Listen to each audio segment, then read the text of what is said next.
Page 10, Water Lily. They're not introducing anything new here. We're using the stuff we've had before. However, we are using all the black keys now. The 2s and the 3s. Okay? But again, it's important you understand the symbols. Remember the quarter notes, the solid circle with the stems, the half notes or the empty circle with a stem, and the whole note is the circle. Empty circle. There is no solid circle. Note with a solid circle? No. If it's a solid circle, it has to have a stem. But the empty circle, that's a whole note.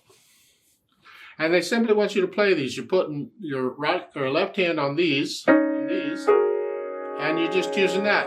You use 2 and 3 and 2, 3, 4, and you're just playing the finger numbers. Notice the stems in like the first measure. Remember, a measure is distance between these measure lines.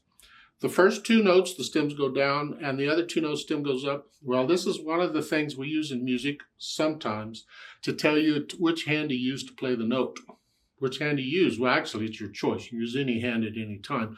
But what they're saying is they want the left hand to play the first 2. That's why the stems go down. And the right hand to play the next 3, and that stems go up. They'll also put LH and RH, but even if they didn't have LH and RH, I'd still do it. Left hand stems down, right hand stems up in this case. Now, in other cases, the stems going up and down are totally different. You don't rely on them to tell you which hand plays what. But in some cases, like here, you can do that.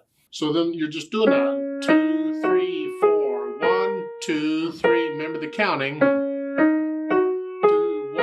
2, 3, 4, 1. So I like to do this stuff at the bottom, and you can play this Water Lily along with me.